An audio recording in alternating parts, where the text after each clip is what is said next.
The night fell heavy over the Colorado foothills. A cold wind cut across the valley as ranchers checked their fences, whispering of a shadow they could not control. Far in the timberline, the Copper Creek wolf pack moved silently, their paws pressing into the thin snow. They had been reintroduced as part of a grand experiment, 15 wolves set free to reclaim their ancestral ground. But freedom carries a price, and on this night, the price would echo across the mountains. A low growl turned into chaos. Livestock scattered, ranch dogs barked, and under the faint moonlight, the wolves made their move. For the first time, the Copper Creek family had struck beyond the forest, a choice that would set in motion a story no one could predict. When state officials arrived the next morning, the air was still. Tracks in the dirt, blood in the snow, and the outline of a wolf trap hammered into the ground. Within hours, rangers began the operation, trap snares and relocation crates lined up against the tree line. The Copper Creek pack had become the center of controversy, and everyone demanded answers. Then it happened. The matriarch, the wolf mother, stepped onto the wrong patch of earth. The iron jaws of a trap snapped shut. A piercing cry shattered the silence of the forest. Her pack froze, torn between instinct and loyalty, their yellow eyes glowing in fear. She thrashed, teeth bared, until exhaustion pulled her into the dirt. That sound, half snarl, half plea, was carried on the wind, reaching the ears of a ranger who would change everything. She was the heart of her family, the mother of pups that still waited at the den. Every second mattered. If she did not survive, the entire Copper Creek bloodline could be lost. And as the ranger knelt beside her, torn between duty and compassion, one question cut through the cold night. What happened next shocked everyone. Before the trap was ever set, before the cry of the Copper Creek mother echoed through the trees, there was a man whose life had already been entwined with wolves. His name was Daniel Hart, a wildlife ranger born and raised on the rugged edges of Colorado. He had spent years walking the borderlands where cattle grazed and wild predators tested their boundaries. To Daniel, the wolf was never a symbol of fear. It was a sign that wilderness still had a voice. Daniel's days began before dawn, his boots crunching across frost-hardened grass. He carried maps marked with GPS points, radios crackling with updates, and a heart trained to expect the unexpected. Colorado is changing, he often told his colleagues. If we can't make room for wolves, then maybe we've lost more than we realize. The stage for this conflict stretched across a state torn between memory and modernity. In 2003, Colorado voters narrowly approved Proposition 114, a mandate to reintroduce wolves into their historic range. By 2024, the first 15 wolves were released into the western slopes. Creatures carefully chosen, transported from other regions, and tagged for monitoring. Wildlife officials hoped that within a decade, the state would host 30 to 50 wolves, enough to restore balance, but not enough, they believed, to destroy livelihoods. But numbers on paper rarely match the pulse of the land. In valleys like Copper Creek, ranchers carried their own histories. Their grandparents had fought predators tooth and nail, guarding cattle herds that fed communities. To them, the return of wolves was not restoration, it was intrusion. One rancher was overheard muttering, "They released them to our doorstep, and now we pay the price." The Copper Creek pack was one of the first families to carve out territory. 6 wolves, a dominant pair, their yearlings and newborn pups hidden deep in a den along the creek bed.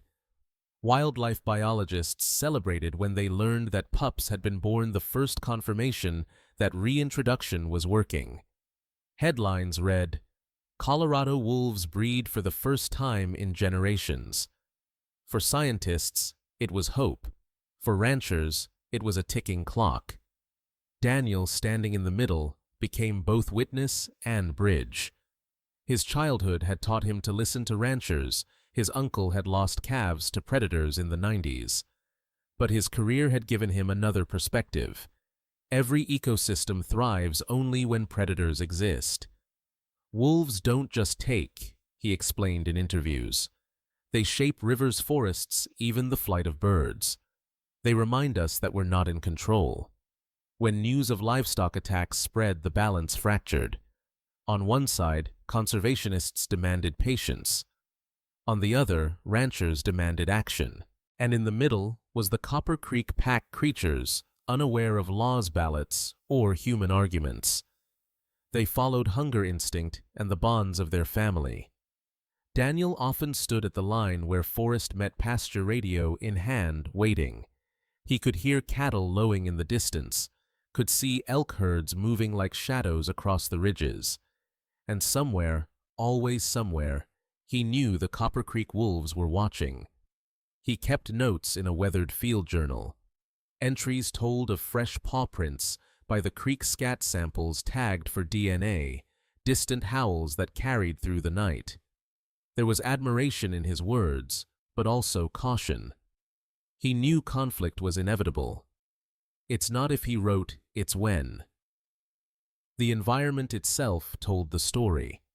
Colorado's western slope was a mosaic of aspen groves, sagebrush plains, and fast rivers cutting through canyons. To wolves, it was paradise. To ranchers, it was territory to defend. Each sunrise brought another chance for the two worlds to collide. For the Copper Creek mother, survival meant moving her pups across terrain dense with scent markers, avoiding roads and ranches, keeping them hidden from human eyes. She was strong, wary, a survivor of relocation herself. Biologists had tracked her lineage to Idaho, descended from wolves reintroduced to Yellowstone decades earlier. In her DNA ran the legacy of one of America's greatest conservation experiments. For Daniel, she was more than a data point. He often told colleagues, "You can't measure what it feels like to see a wolf lock eyes with you. In that moment, you realize wilderness is still alive." But not everyone agreed. Ranch meetings filled with shouts. How many calves have to die before they act? Lawmakers demanded accountability. Wildlife officers debated between relocation and lethal control. Each decision carried weight. Each misstep, the potential to unravel the fragile trust of the public. The stage was set, one ranger, one pack, and one state caught between restoration and resistance. And as the Copper Creek family's story unfolded, the choices made in these valleys would ripple far beyond Colorado.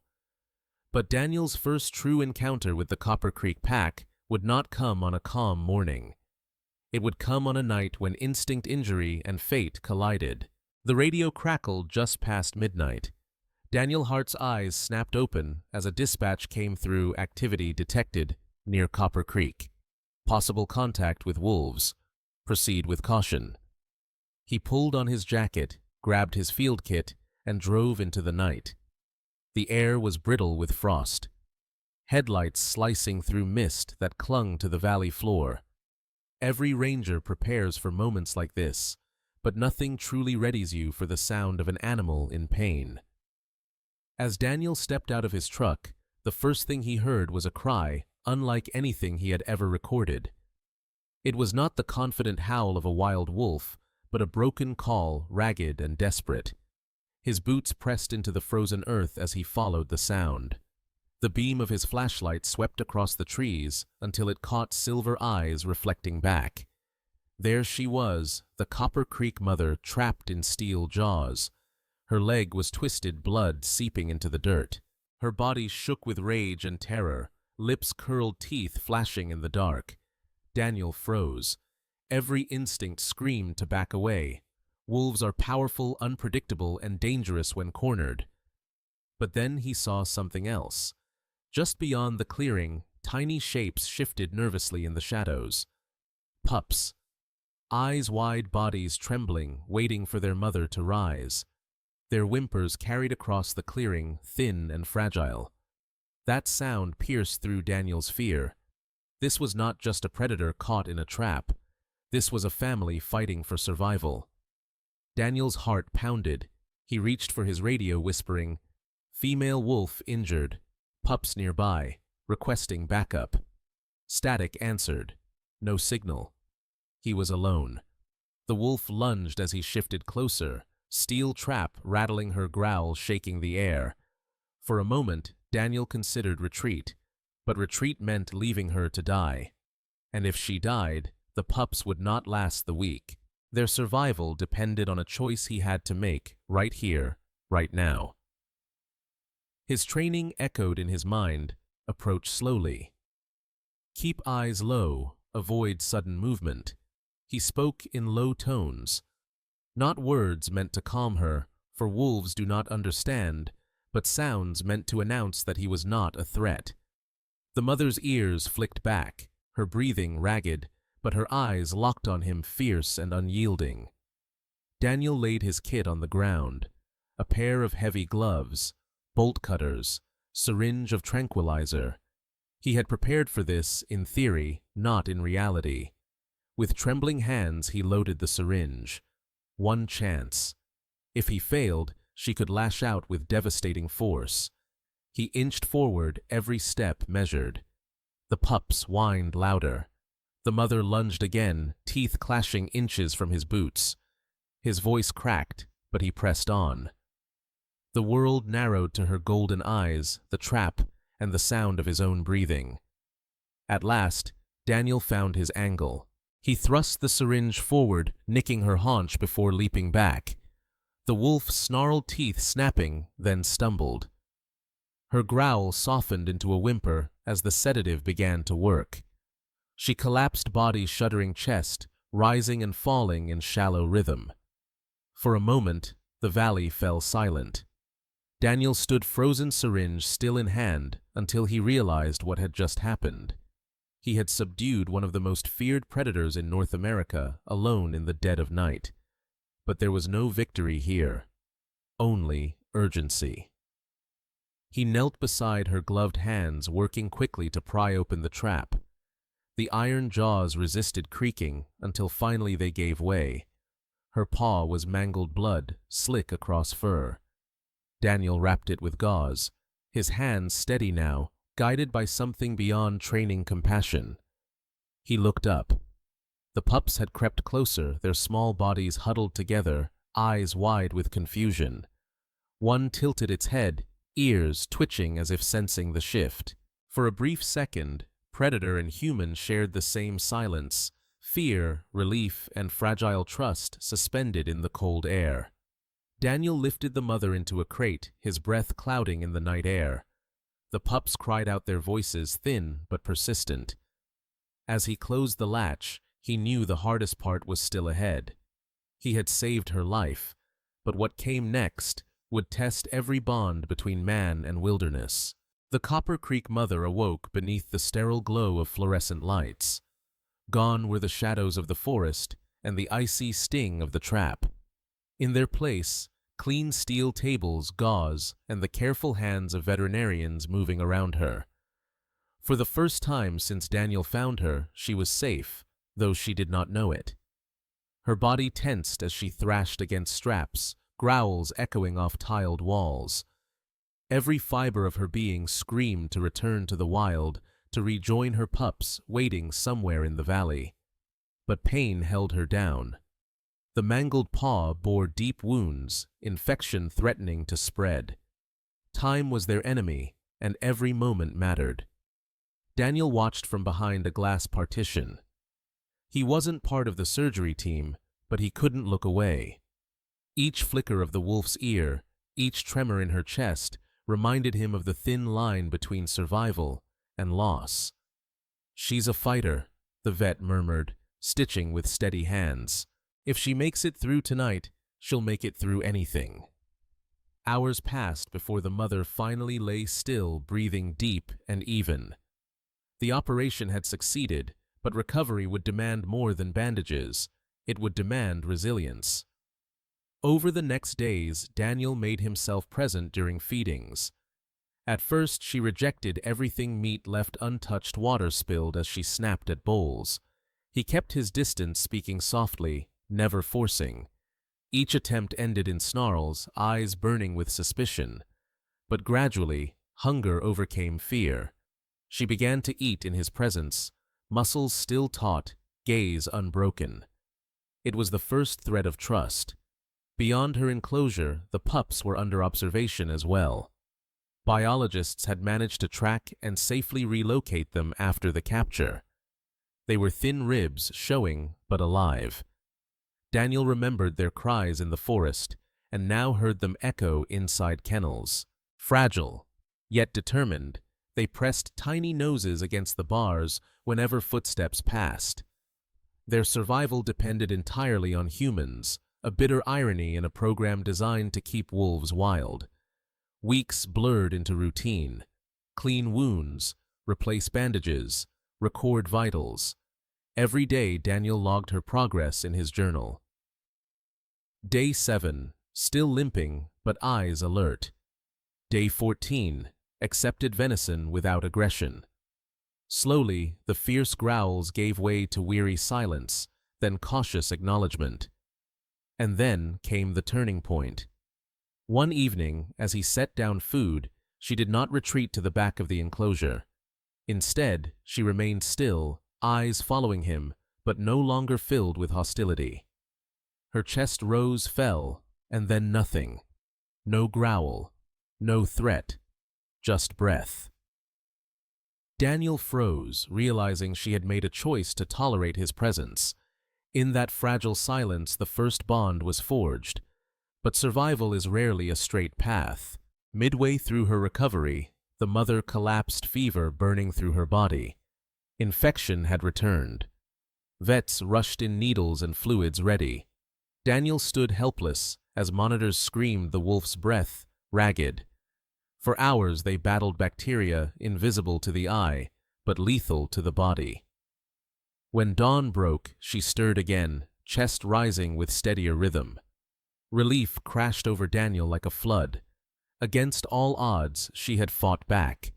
And in that moment, he understood something vital. Wildness is not fragility. It is endurance. Meanwhile, the pups were growing fast. Playful snaps turned into mock hunts, their small bodies leaping across straw. They tumbled, wrestled, and barked in squeaky tones, their instincts unfolding before human eyes. Daniel often lingered by their enclosure, scribbling notes while suppressing a smile. It was easy to forget that one day they would be wild again, no longer confined by fences. The most unforgettable moment came on a quiet evening. The mother, still weak but alert, rose on 3 legs and lifted her head. A low, trembling howl escaped her throat. From across the facility, the pups responded, voices high and uncertain, but filled with longing. The call traveled through corridors, merging into a chorus. Staff paused their work, silence spreading as everyone listened. It was not noise. It was family. That night sealed something in Daniel's heart. He was no longer just a ranger or caretaker. He had become a witness to resilience, to bonds that defied cages and wounds. Yet he also knew this was temporary. Wolves are not meant for walls. The wild was calling, and every day they healed brought them closer to release. Still, doubt lingered. Would they survive once freed? Would ranchers forgive? Would the state even allow a second chance? The answers were unclear, but one truth stood firm. Daniel had saved a life. And in return, the Copper Creek mother had taught him that trust can bloom even where fear once ruled. But survival inside 4 walls is only the beginning. Outside, storms were brewing, storms that would push man and wolf into their greatest test yet. By early spring, the Copper Creek mother had healed enough to stand on all 4 legs again. Her limp was noticeable, but her spirit was unbroken. The pups, growing stronger by the day, were restless in their enclosures. Their bodies pressed against the chain-link fences, eyes darting to every flicker of movement. For weeks, the staff debated, was the family ready to return to the wild? Nature made the decision for them. A storm was brewing over the Rockies, one that forecasters called the fiercest in a decade. Heavy snow, freezing winds, and roads already blocked by fallen timber. The facility braced for impact, but no one anticipated how quickly the storm would spiral. Power lines snapped, lights flickered, and then, in the middle of the night, alarms screamed. The storm ripped open a section of the rehabilitation wing. Debris scattered, doors rattled against their hinges. Wolves, panicked by the chaos, hurled themselves against barriers. Daniel and his team rushed through corridors, shouting orders drowned by howling wind. Then came the moment that froze Daniel's blood. The enclosure holding the pups shuddered under the force of debris. A beam cracked overhead, threatening to collapse. He sprinted forward, arms raised as the ceiling gave way. He caught sight of them, 4 pups huddled in the corner, eyes wide, bodies trembling. Without hesitation, he dove, pulling them into his arms as the beam slammed down where they had stood seconds earlier. The impact rattled his bones, but the pups were alive. Chaos surged. Wolves howled, their voices colliding with the storm. The Copper Creek mother, still recovering, but fierce as ever, threw herself against her gate. Metal screeched. Sparks burst from failing lights. And in that moment, Daniel realized something terrifying. If the enclosures failed completely, the wolves could escape into a storm that would almost certainly kill them. They needed to act fast. The team gathered voices barely audible over the storm. "Relocate them now," someone shouted. "It's too dangerous here." But moving wolves in the middle of a blizzard was almost unthinkable. Trucks risked sliding off roads. Tranquilizers might not hold. Yet the alternative remaining in a collapsing facility was worse. Daniel made the call. "We're moving them. Tonight." The decision launched a desperate operation. Crates were lined, sedation doses prepared. Staff worked with frantic precision, each second measured against the howl of the storm. Daniel steadied the mother first. Her golden eyes met his as the tranquilizer took hold. For a heartbeat, trust flickered between them. She collapsed gently, her body lowered into a transport crate. The pups were next, squirming, squealing, but bundled safely. Snow blasted through open doors as the team pushed crates toward trucks. Engines roared to life, tires struggling against drifts. The convoy rolled out, headlights swallowed by blinding white. The mountain roads were treacherous. Ice claimed traction, snow swallowed tracks within minutes. Daniel gripped the wheel until his knuckles whitened, his eyes straining to follow faint red taillights ahead. At one point, a fallen tree blocked the road. The convoy stopped, engines idling in the dark. For a long moment, the wolves stirred in their crates, restless. The team leapt out, chainsaws buzzing against frozen wood. Sparks flew the air, thick with exhaust and snow. Daniel's breath came in ragged bursts as he fought against the storm blade biting into timber. Finally, the road cleared. The convoy surged forward again, inch by inch deeper into the night. Hours blurred. The storm refused to relent. Inside the crates, the wolves whimpered, claws scraping metal. Daniel whispered to them, nonsense words mixed with prayers. "Hold on. Just hold on." Near dawn, they reached a temporary holding site, a reinforced cabin deep within the forest. The team stumbled inside, soaked, exhausted, and trembling. Crates were lined against the walls, blankets thrown over to keep warmth. The storm still raged, but for now, they were safe. The Copper Creek mother stirred first. Her head lifted weakly, eyes catching Daniel's. She did not snarl. She did not bare her teeth. Instead, she remained still, gaze steady, as though recognizing that he had carried her family through fire and frost. Daniel collapsed against the wall, chest heaving, the weight of the night pressing down. Around him, staff murmured prayers of relief, some wiping tears they hadn't realized had fallen. They had survived, wolves and humans alike, against odds that seemed insurmountable. But in that fragile calm, a new truth emerged. Wolves had endured trap surgery, and now a storm. Each trial had deepened their bond with Daniel and his team. Yet every victory carried a reminder: captivity could not last forever. The wild was calling louder with each passing day. And Daniel knew the greatest challenge was still ahead, not surviving storms, but surviving the world outside. Ranchers were waiting. Laws were tightening.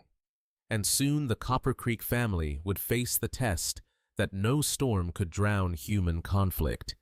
They had conquered nature's fury together. But when the storm cleared, it would be people, not weather, that threatened to tear them apart. When the storm finally broke, Colorado awoke to a different kind of turbulence, one not written in snow or wind, but in headlines and town meetings. News spread quickly. Wolves had attacked cattle, been captured, treated, and then nearly lost again during the Great Storm. The Copper Creek Pack had become a symbol, depending on who you asked, either of resilience or of reckless government policy. Ranchers gathered in fire halls and barns, voices raised above the hiss of coffee urns. Some held photographs of calves torn apart, demanding compensation. Others demanded more than money. "We didn't vote for wolves," one man spat. "They voted for them in Denver. Let them live with them in Denver." The crowd erupted in applause. Daniel stood in the back of one such meeting, cap pulled low. He knew these faces. Neighbors, distant relatives, people he had shared meals with. Now their eyes burned with anger. He wanted to tell them about the mother's strength, the pup's desperate cries, the storm that had tested all of them. But he stayed silent. His role was not to sway emotion, it was to enforce policy. At the state capitol, the debate was no less fierce. Lawmakers argued across chambers, conservationists citing ecological balance, ranchers citing generational livelihoods. Funding proposals clashed with calls for lethal control. The Copper Creek Pack, now infamous, sat at the center of every argument. Meanwhile, the wolves themselves waited in silence within their rehabilitation site. They knew nothing of politics, nothing of economics. They knew hunger, loyalty, and the strange smell of humans who now defined their days. For Daniel, the hardest moment came when federal wildlife officials arrived to inspect the wolves.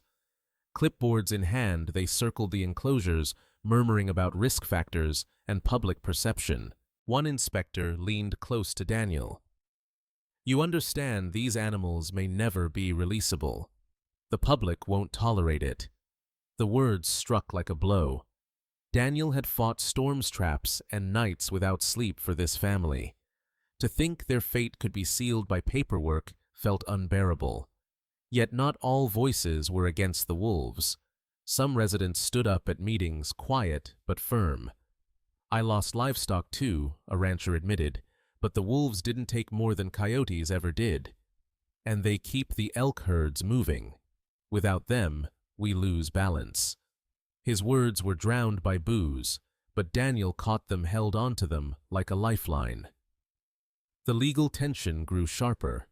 State regulations required that relocated wolves eventually be reintroduced unless deemed unfit. Federal guidelines demanded transparency, but public anger demanded caution. The Copper Creek family sat in limbo, too wild to remain in captivity, too controversial to be freed. Daniel returned nightly to the facility. He sat near their enclosures, journal in hand. The pups had grown now lanky with adolescent energy. They sprinted circles, practicing mock hunts, muscles rippling.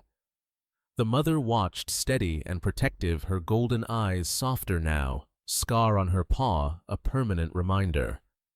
Daniel often whispered, "You deserve the wild, not these walls." Then came the petition. Ranchers filed a formal request: the Copper Creek wolves should be permanently removed, either relocated to distant sanctuaries or euthanized. The words cut deeper than any storm. Daniel attended the review session, tension heavy in the air. Charts, testimonies, and statistics filled the hours.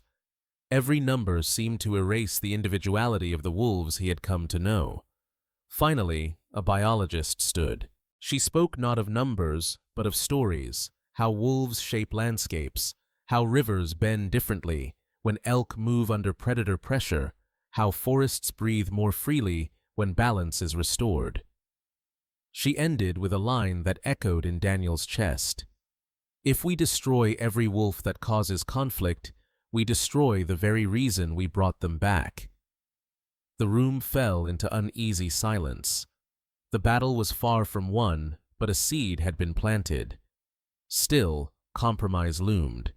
Officials considered releasing the Copper Creek Pack into a restricted wilderness area, remote, heavily monitored, away from ranching communities. It was not true freedom, but it was survival. Daniel knew the choice would come soon. He walked the facility one last time that week. The pups pressed their noses to the bars, whining as he passed. The mother lifted her head ears, twitching her gaze, following him until he disappeared from view. He closed his journal with a heavy sigh. The time for decisions had arrived. The storm had tested their strength. Now human judgment would test their very right to exist. The decision came on a clear morning. After months of debate, petitions, and sleepless nights, Colorado's Wildlife Commission delivered their verdict. The Copper Creek wolves would be released, monitored, tracked, and closely studied, but free. The ruling was not unanimous. Some voices still demanded removal, others feared retaliation from ranchers.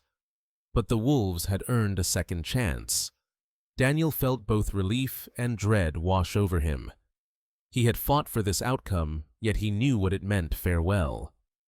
The family he had guarded through trap surgeries and storms would soon return to a world that might not forgive them. Preparations began immediately. Crates lined the loading bay once more, but this time the mood was different. Staff moved slowly, some whispering soft goodbyes. Daniel lingered by the pups, now grown into strong adolescents. Their bodies pressed against the mesh-yellow eyes, unblinking. They no longer whimpered when he passed. They were ready for the wild, even if his heart was not. When the day arrived, trucks rumbled toward a remote valley deep within the Rockies. Snow still patched the ground, but rivers ran strong with meltwater. This land was chosen carefully: rich prey, thick forests far from ranches. A place where survival would depend not on fences, but on instinct. Daniel rode in the lead, truck journal clutched tight in his hands. He watched the crates sway with every bump, his breath clouding on the window. Memories pressed in, the mother collapsing under infection, the pups answering her howl the night of the storm. Each trial had carved a bond between man and wolf, an invisible tether stronger than steel. At last, they arrived. Staff formed a quiet circle around the crates. Cameras clicked, pens scribbled, but the forest itself seemed to hold its breath. Daniel knelt beside the mother's crate first. Through the bars, her scarred paw pressed against metal. For a fleeting moment, her eyes met his. Not with fear, not with anger, with something deeper: recognition. The latch swung open. For a heartbeat she hesitated, ears twitching to the chorus of birdsong. Then, with one powerful stride, she bounded into the trees. Snow sprayed behind her, her body weaving through shadows until she vanished. One by one, the pups followed. They darted forward, clumsy but determined, their youthful energy bursting into the forest. Their howls rang out high, unpolished but fierce. The mountains answered with echoes, a wild chorus welcoming them home. Daniel remained behind as the others packed equipment. His boots sank into snow, his eyes scanning the tree line where the family had disappeared. He told himself this was success: wolves restored to wilderness. But farewell has its own weight. Then, as he turned to leave, a sound carried across the valley. A long, steady howl, deep, resonant, familiar. The Copper Creek mother. She had not left without a sign. Daniel froze, heart pounding. She was calling not in defiance, but in remembrance. He closed his eyes, listening. The pups joined her, their voices weaving into hers. The chorus rose, echoing through pines and canyons, filling the valley with a sound Daniel knew he would never forget. Tears burned his eyes. He whispered back, though no wolf could understand, "Run free. Stay safe. Remember this bond." The moment passed. The forest grew still again. The wolves were gone into wilderness, into history, into the unknown future. Daniel stood alone in the clearing, journal pressed to his chest, the echo of their howls still vibrating in the air. He had let them go. But would the world beyond the trees allow them to stay? The forest swallowed the Copper Creek pack, but their story did not fade. In the weeks that followed, biologists tracked signals from radio collars, watching as the family carved new paths into the Rockies. They roamed valleys thick with elk-crossed rivers, still swollen with snowmelt, and dug dens in shadowed slopes. Against every obstacle they endured. News of their release rippled across Colorado. Conservationists hailed it as a triumph, proof that coexistence was possible. "The wolves are back," one headline declared. School children drew pictures of howling silhouettes pinned on classroom walls. Yet in ranching towns, the response was different. Conversations simmered with tension. Some ranchers carried rifles closer to hand. "Let's see how long before they take another calf." One muttered voice, low but heavy with warning. Daniel read every headline, heard every whisper. But he also read the telemetry data, proof that the Copper Creek wolves were not raiding barns, but chasing elk herds miles from human settlements. Each beep on his receiver told him what he had always hoped: they were adapting. Then came the moment Daniel had secretly longed for. On a cool evening, he returned to Copper Creek Valley, the place where it had all begun. He set camp near the old den site, journal, open recorder ready. As the moon climbed, a sound broke the stillness, a low, steady howl. His chest tightened. One voice became two, then four, then many. The pack was together, their calls weaving into the mountain air. Daniel's eyes glistened as he wrote, "They survived. They are whole." He lowered his pen, simply listening. Each note carried not just the voice of wolves, but of everything they had overcome: traps, surgeries, storms, and the weight of human judgment. Weeks later, field cameras captured images of the pups, no longer fragile but strong, lean, and hunting under their mother's watchful eye. They bounded across snowfields, chased rabbits, and wrestled in tall grass. Scientists smiled as they analyzed footage. For Daniel, each frame was a reminder that hope could survive, even in the harshest trials.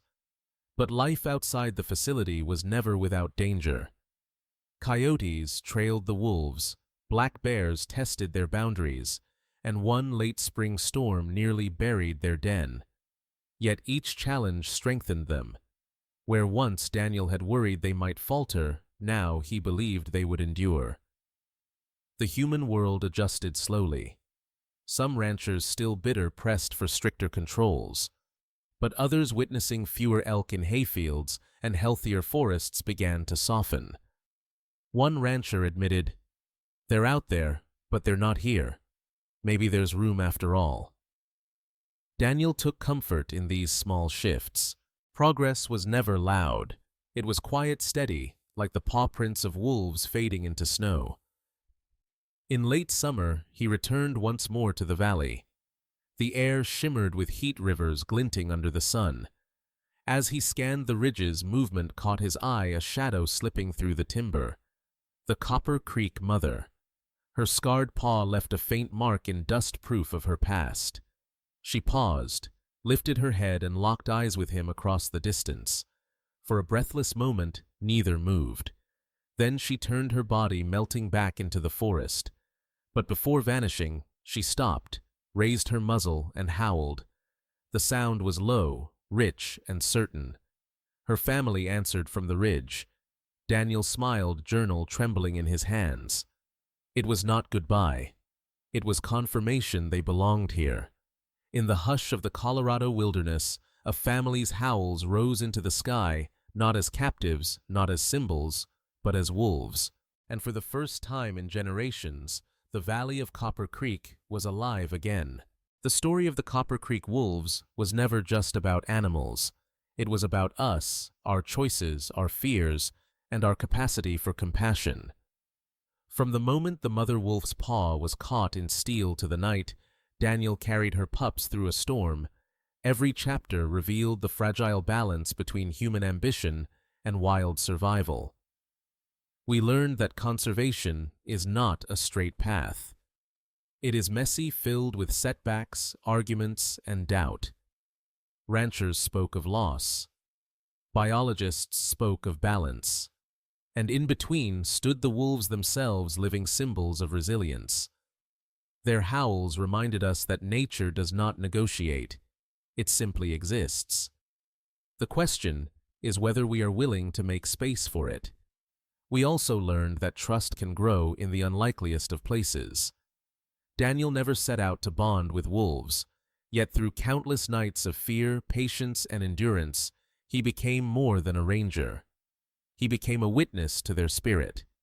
His journal did not record just data points. It recorded connection.